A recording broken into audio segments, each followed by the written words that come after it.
그리스 신화에서 가장 위대한 모험 중 하나로 손꼽히는 이야기가 있습니다. 황금 양털을 찾아 떠난 50여 명의 영웅들, 그리고 그 여정 속에서 피어난 사랑과 배신, 복수의 드라마, 그 이름은 아르고호 원정입니다. 모든 이야기는 이올코스 왕국에서 시작되었습니다. 당시 이올코스의 정당한 왕 아이소는 자신의 동생 펠리아스에게 왕위를 강제로 빼앗겼습니다. 펠리아스는 형 아이손을 감옥에 가두고 스스로 왕좌에 올라앉았습니다. 펠리아스가 왕이 된 후 그는 불안에 사로잡혔습니다. 어느 날 그는 델포이의 신탁을 받았습니다. 신탁은 그에게 무서운 예언을 내렸습니다. 한쪽 발에 신발을 신지 않은 남자가 나타날 것이다. 그 남자는 너의 왕위를 빼앗고 너를 죽일 것이다. 이 예언을 들은 펠리아스는 크게 두려워했습니다. 그는 매일 누군가 한쪽 신발을 신지 않은 남자가 나타날까 봐 전전긍긍하며 살았습니다. 한편 감옥에 갇힌 아이손의 아내는 아들을 낳았습니다. 아이손은 아들이 펠리아스에게 죽임을 당할까 두려워 갓 태어난 아이를 몰래 켄타우로스 키론에게 맡겼습니다. 키론은 페리온 산속 동굴에서 그 아이를 거두어 키웠고 아이의 이름은 이아손이었습니다. 이아손은 키론에게서 검술, 의술, 음악, 천문학, 도덕을 배우며 강인하고 현명한 청년으로 성장했습니다. 그는 자신의 아버지가 왕위를 빼앗겼다는 사실을 알고 있었고 언젠가 왕위를 되찾아야 한다는 사명감을 품고 자랐습니다. 성인이 된 이아손은 마침내 이올코스로 돌아가기로 결심했습니다. 그는 자신의 권리를 당당히 주장하기 위해 길을 나섰습니다. 그날 이아손은 아나우로스 강을 건너게 되었습니다. 강물은 세차게 흐르고 있었고 바닥은 진흙으로 깊었습니다. 그는 조심스럽게 강을 건너기 시작했는데 한쪽 신발이 진흙 속에 깊이 빠지지 않았습니다. 이아손은 신발을 포기한 채 한쪽 발에만 신발을 신은 상태로 강을 건넜습니다. 강 건너편에는 늙고 쇠약한 노파 한 명이 서 있었습니다. 노파는 강을 건너고 싶어 했지만 다리가 약하고 물살이 너무 세서 혼자서는 도저히 건널 수 없었습니다. 이아손은 망설임 없이 노파를 등에 업었습니다. 세찬 물살을 헤치며 힘겹게 강을 건넜고 노파를 무사히 건너편 땅까지 데려다 주었습니다. 그 노파는 다름 아닌 헤라 여신이 변장한 모습이었습니다. 헤라는 펠리아스 왕이 자신을 제대로 공경하지 않은 것에 분노하고 있었고 이아손이 보여준 친절과 정의로움에 깊이 감동했습니다. 그 순간 헤라 여신은 마음속으로 결심했습니다. 이 청년을 내가 후원하리라. 그리고 바로 그날 펠리아스 왕은 포세이돈에게 제사를 지내는 큰 잔치를 열고 있었습니다. 수많은 사람들이 모인 가운데 한쪽 발에만 신발을 신은 젊은이가 잔치장에 당당히 나타났습니다. 펠리아스는 그를 보자마자 얼굴이 창백해졌습니다. 오래전 신탁이 그의 눈앞에서 실현된 순간이었습니다. 이아손은 펠리아스를 똑바로 바라보며 또렷하게 말했습니다. 저는 아이손의 아들 이아손입니다. 당신이 빼앗은 왕위를 되찾으러 왔습니다. 펠리아스는 당황했지만 곧 교활한 미소를 지으며 대답했습니다. 내가 정말 왕의 혈통이라면 증명을 해보아라. 콜키스에 있는 황금 양털을 가져오너라. 그것을 가져온다면 이 왕위를 너에게 넘겨주겠다. 이아손은 펠리아스의 계략을 알아차렸지만 그는 물러서지 않고 과업을 받아들였습니다. 알겠습니다. 황금 양털을 가져오겠습니다. 그렇게 이아손의 운명적인 모험, 아르고호 원정이 시작되었습니다. 이아손은 펠리아스의 과업을 받아들이자마자 그리스 전역에 소식을 퍼뜨렸습니다. 황금 양털을 찾아 떠나는 위대한 모험이라는 이야기가 빠르게 퍼져나갔고 그리스 곳곳에서 가장 용감하고 이름난 영웅들이 하나둘 이올코스로 모여들기 시작했습니다. 헤라클레스, 오르페우스, 카스토르와 폴룩스 형제, 아탈란타를 비롯해 당대 최고의 영웅들이 아르고호에 함께하기 위해 모였습니다. 이렇게 그리스 전역에서 모인 50여 명의 영웅들이 아르고호 원정대를 결성하게 되었습니다. 이아손은 아테나 여신의 도움을 받아 특별한 배를 건조하기 시작했습니다. 배를 만든 사람은 아르고스였고 배의 이름은 그를 따라 아르고호로 지어졌습니다. 아테나 여신은 직접 배의 설계를 지휘하고 도도나 신전에 신성한 참나무를 가져와 뱃머리에 설치했습니다.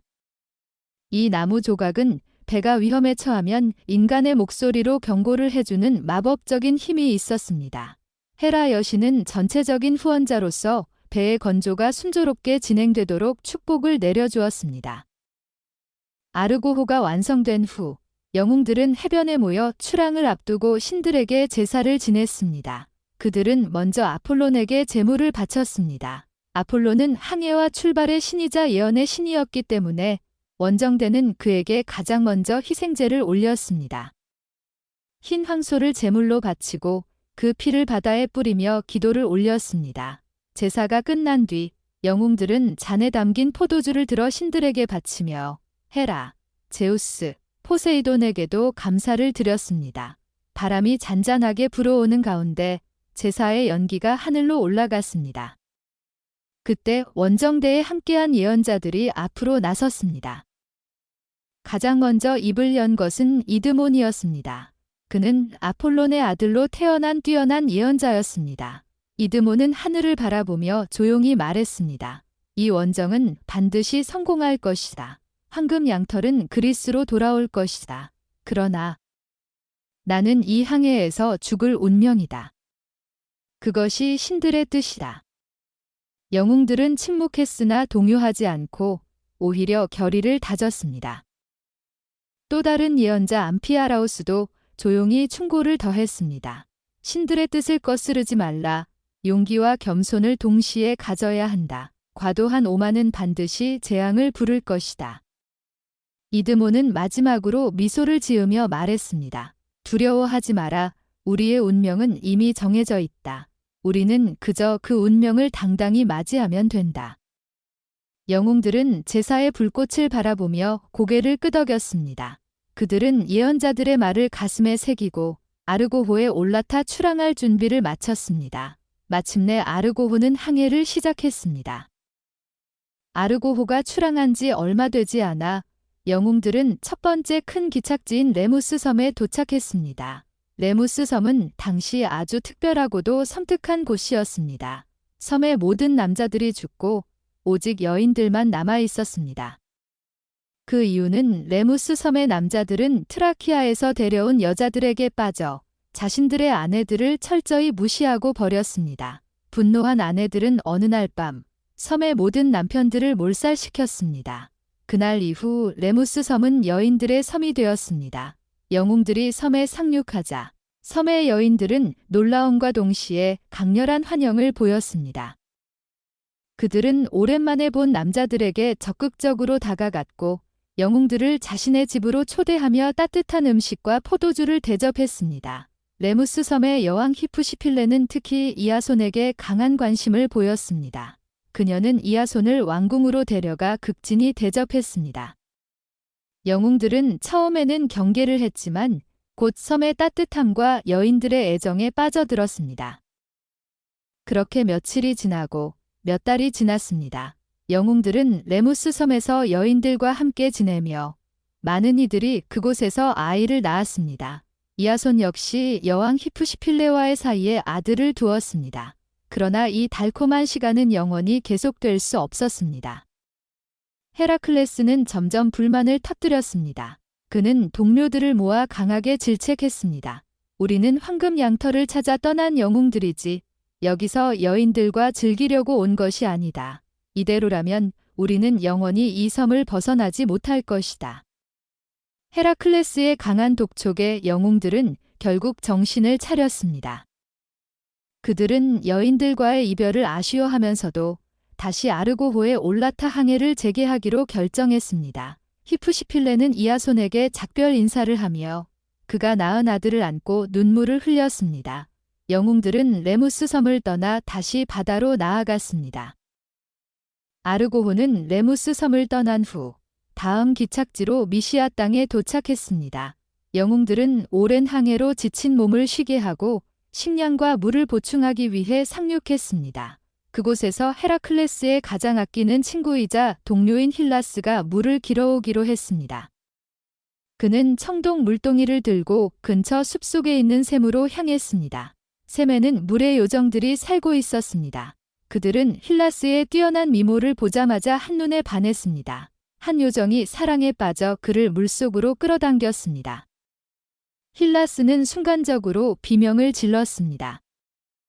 그러나 그의 목소리는 곧 물속으로 사라졌고 그는 요정들에게 끌려 영원히 모습을 감추었습니다. 시간이 지나도 힐라스가 돌아오지 않자 헤라클레스는 불안해졌습니다. 헤라클레스는 횃불을 들고 밤새도록 숲과 샘 주변을 미친 듯이 헤매며 힐라스의 이름을 외쳤습니다. 그의 거친 목소리가 온 산을 울렸지만 어떤 대답도 돌아오지 않았습니다. 다음 날 아침, 바람이 좋게 불어오는 가운데 원정대는 출항을 서둘렀습니다. 영웅들은 헤라클레스를 기다렸지만 그는 여전히 힐라스를 찾고 있었습니다. 결국 아르고호는 헤라클레스를 두고 미시아 땅을 떠나버렸습니다. 헤라클레스는 미시아 땅에 남아 힐라스를 끝까지 찾았지만 결국 그를 발견하지 못했습니다. 이후 헤라클레스는 아르고호 원정을 포기하고 자신의 남은 12과업을 수행하기 위해 떠났습니다. 아르고호는 미시아를 떠난 후 다음 목적지로 돌로니아 땅에 도착했습니다. 그곳의 왕은 젊고 호의적인 키지코스였습니다. 키지코스 왕은 아르고호 원정대를 따뜻하게 환영하며 식량을 제공하고 밤새도록 성대한 잔치를 베풀었습니다. 영웅들과 돌로니아 사람들은 서로를 친구로 여기며 우정을 나누었습니다. 이아손과 키지코스 왕은 오랜 시간 이야기를 나누며 좋은 인연을 맺었습니다. 그러나 다음 날 아르고호가 돌로니아를 떠난 후 강한 역풍이 불어 배를 다시 돌로니아 해안으로 되돌려 놓았습니다. 밤이었기 때문에 원정대는 자신이 어디에 도착했는지 알아차리지 못했습니다. 돌로니아 사람들도 어둠 속에서 배가 다시 돌아온 것을 적의 공격으로 오인했습니다. 키지코스 왕은 군대를 이끌고 해변으로 나와 아르고호 원정대와 전투를 벌였습니다. 어둠 속에서 양측은 서로를 알아보지 못한 채 치열한 싸움을 시작했습니다. 창과 칼이 부딪히는 소리가 밤하늘을 가득 메웠고 많은 사람들이 쓰러졌습니다. 전투가 끝난 뒤 동이 트자 양측은 참혹한 진실을 알게 되었습니다. 돌로니아 사람들은 자신들의 왕 키지코스가 전투 중에 죽었다는 사실을 알았고 아르고호 원정대는 친구였던 키지코스 왕을 실수로 죽인 것을 깨달았습니다. 모두가 깊은 슬픔과 후회에 빠졌습니다. 영웅들은 키지코스 왕을 위해 성대한 장례식을 치렀습니다. 그들은 왕의 시신을 화장하고 그의 아내 클라리테를 위로하며 제사를 올렸습니다. 이아손은 이 비극을 애도하며 신들에게 속죄의 제물을 바쳤습니다. 원정대는 슬픔에 잠긴 채 돌로니아를 떠났습니다. 아르고호가 항해를 계속하던 중 영웅들은 트라키아 해안에 위치한 살로데스 땅에 도착했습니다. 그곳에는 피네우스 왕이 살고 있었습니다. 피네우스 왕은 한때 뛰어난 예언자였지만 너무 많은 미래를 알려준 대가로 무서운 벌을 받고 있었습니다. 신들이 내린 그의 벌은 바로 하르피아였습니다. 하르피아는 역겨운 괴물 새로 피네우스 왕이 식사를 하려고 하면 언제나 나타나 음식을 더럽히고 빼앗아 갔습니다. 왕은 굶주림에 시달리며 뼈만 앙상하게 남아 있었습니다. 그는 눈이 멀었고 몸은 쇠약해져 거의 움직일 수 없는 지경이었습니다. 아르고호 원정대가 도착하자 피네우스 왕은 그들에게 도움을 청했습니다. 용감한 영웅들이여. 나는 신의 저주를 받고 있습니다. 하르피아가 내 식사를 더럽히고 빼앗아 갑니다. 만약 여러분이 이 괴물들을 쫓아내준다면 나는 여러분의 앞날을 예언해 드리겠습니다. 영웅들은 왕의 처참한 모습을 보고 동정했습니다. 특히 보라스의 아들들 칼라이스와 제테스가 나섰습니다. 그들은 날개가 달린 쌍둥이 형제로 빠른 속도와 비행 능력을 가지고 있었습니다. 다음 식사 시간이 되자 하르피아들이 다시 나타났습니다. 그것들은 역겨운 냄새를 풍기며 피네우스 왕의 음식을 더럽히고 낚아채려 했습니다. 그 순간 칼라이스와 제테스가 하늘로 날아올라 하르피아들을 추격했습니다. 두 형제는 바람처럼 빠르게 하르피아드를 쫓아갔고 검을 휘두르며 하르피아드를 공격했습니다. 하르피아들은 도망쳤고 다시는 피네우스 왕의 식탁에 나타나지 못했습니다. 피네우스 왕은 오랜만에 제대로 된 식사를 할 수 있게 되었습니다. 그는 크게 기뻐하며 아르고호 원정대에게 감사를 표했습니다. 그리고 약속대로 그들의 앞날을 예언해 주었습니다.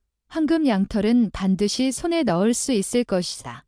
그러나 돌아오는 길은 매우 험난할 것이며 많은 시련과 희생이 기다리고 있다. 피네우스 왕은 특히 심플레가데스를 통과하는 방법과 콜키스에서 마주하게 될 위험에 대해 구체적인 조언을 해주었습니다. 영웅들은 피네우스 왕의 예언을 가슴에 새기고 다시 아르고호에 올라 다음 항해를 준비했습니다. 아르고호가 트라키아를 떠난 후 영웅들은 가장 위험한 구간 중 하나인 심플레가데스 앞에 도착했습니다. 심플레가데스는 움직이는 충돌하는 바위로 유명한 곳이었습니다. 두 개의 거대한 바위가 서로를 향해 빠르게 움직이며 부딪히고 그 사이를 지나가는 배는 산산조각 나서 침몰한다는 전설이 있었습니다. 지금까지 그 바위를 무사히 통과한 배는 단 한 척도 없었습니다. 영웅들은 바위가 부딪히는 굉음과 파도를 보며 두려움에 휩싸였습니다. 그때 피네우스 왕이 해준 예언이 떠올랐습니다. 피네우스는 그들에게 한 마리의 비둘기를 이용한 방법을 알려주었습니다. 이아손은 비둘기 한 마리를 준비했습니다.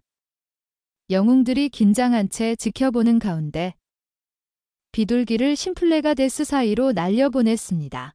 바위가 빠르게 닫히며 비둘기를 향해 달려들었습니다. 비둘기는 간발의 차이로 바위를 통과했고 꼬리 깃털 몇 개만 바위에 부딪혀 떨어져 나갔습니다.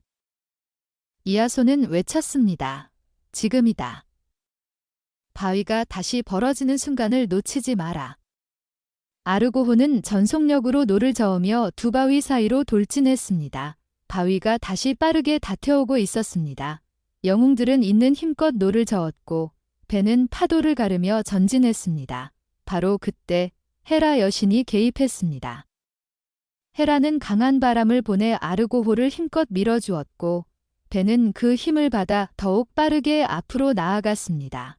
아르고호는 간신히 바위를 통과해 안전한 바다로 나올 수 있었습니다. 통과한 직후 두 개의 바위는 서로 부딪힌 충격으로 더 이상 움직이지 않게 되었고 심플레가데스는 영원히 고정된 바위가 되었습니다. 영웅들은 환호성을 지르며 서로를 끌어안았습니다. 이아손은 하늘을 올려다보며 말했습니다. 헤라 여신이시여. 감사합니다. 피네우스 왕의 예언과 비둘기의 활용, 그리고 헤라 여신의 바람 덕분에 아르고호 원정대는 가장 위험한 통로 중 하나를 무사히 지나갈 수 있었습니다. 아르고호는 심플레가데스를 무사히 통과한 후 다음 기착지로 마리아노이의 땅에 도착했습니다. 그곳의 왕은 라이코스였습니다. 라이코스 왕은 원정대를 매우 따뜻하게 맞이하며 식량과 휴식처를 제공했습니다. 영웅들은 오랜 항해로 지친 몸을 잠시나마 쉬게 할 수 있었습니다. 그러나 그 평화는 오래가지 못했습니다. 마리아노이의 오랜 숙적이었던 베브리케스 부족이 대규모로 침략해왔습니다. 베브리케스의 왕 아미코스는 거대한 체구와 무시무시한 힘을 가진 전사로 주변 부족들을 공포에 떨게 하는 인물이었습니다. 그들은 마을을 불태우고 백성을 죽이며 약탈을 일삼았습니다. 라이코스 왕은 아르고호 영웅들에게 도움을 청했습니다. 영웅들은 왕의 청을 받아들여 베브리케스 부족과 맞서 싸우기로 결정했습니다. 전투가 시작되자 양측은 해변과 들판에서 치열하게 부딪혔습니다. 창과 칼이 부딪히는 소리가 사방을 울렸고 많은 전사들이 쓰러졌습니다. 그 중에서 가장 두드러진 활약을 한 사람은 폴룩스였습니다. 폴룩스는 베브리케스의 왕 아미코스와 1대1로 맞섰습니다. 아미코스는 자신의 거대한 주먹으로 폴룩스를 내리치려 했지만 폴룩스는 재빠르게 피하며 정확하고 강력한 주먹으로 아미코스의 턱을 가격했습니다. 아미코스는 그 한 방에 쓰러져 결국 목숨을 잃었습니다. 왕이 죽자 베브리케스 군대는 사기가 완전히 꺾여 대패했습니다. 아르고호 영웅들은 라이코스 왕을 도와 침략군을 완전히 물리쳤습니다. 전투가 끝난 후 라이코스 왕은 깊은 감사를 표했습니다. 그는 영웅들에게 많은 선물과 식량을 주며 말했습니다. 여러분 덕분에 우리 땅을 지킬 수 있었습니다. 이 은혜는 결코 잊지 않겠습니다. 영웅들은 마리아노이에서 며칠 더 머물며 상처를 치료하고 휴식을 취한 뒤 다시 아르고호에 올라 다음 항해를 이어갔습니다. 아르고호가 마리아노이를 떠난 후 영웅들은 점점 더 먼 미지의 바다로 나아갔습니다. 그들의 항로는 아마존족의 영토 근처를 지나가게 되어 있었습니다. 아마존족은 전설적인 여성 전사 부족으로 남자들과는 완전히 다른 방식으로 살아가는 강인하고 용맹한 여전사들이었습니다.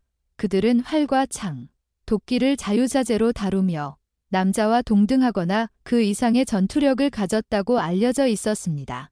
영웅들이 아마존 영토에 가까워지자 배 위의 분위기가 긴장으로 가득 찼습니다. 그들은 아마존족과 충돌할까 봐 경계를 늦추지 않았습니다. 다행히 아르고호는 아마존의 주요 거주 지역을 직접 지나치지는 않았고 영토의 외곽 해안을 조심스럽게 스치듯 통과했습니다. 아마존 영토를 벗어난 후 영웅들은 안도의 한숨을 내쉬며 동쪽으로 항로를 이어갔습니다.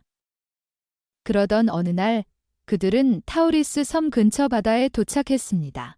타우리스 섬은 야만적인 부족이 사는 섬으로 유명했습니다. 그들은 외국인을 포로로 잡아 아르테미스 여신에게 제물로 바치는 잔인한 풍습을 가지고 있었습니다. 아르고호가 섬 근처를 지나가던 중 영웅들은 멀리서 한 남자가 작은 배를 타고 필사적으로 도망치는 것을 발견했습니다. 그 남자는 타우리스 섬에서 제물로 바쳐지기 직전 간신히 탈출한 그리스인이었고 이아손은 즉시 명령을 내려 그를 구조해 배 위로 끌어올렸습니다. 그의 지친 몸과 마음을 원정대는 따뜻하게 대접하며 식사와 물을 주었습니다. 그는 구조된 후 원정대에게 타우리스 섬의 위험한 상황과 아르테미스 신전에서 벌어지는 무서운 제사의식에 대해 자세히 알려주었습니다. 영웅들은 그의 조언을 받아들여 타우리스 섬을 가능한 한 멀리 우회하여 지나갔습니다. 오랜 항해 끝에 아르고호는 마침내 목적지인 콜키스 왕국에 도착했습니다. 좋아요, 구독 부탁드릴게요. 시청해주셔서 감사합니다.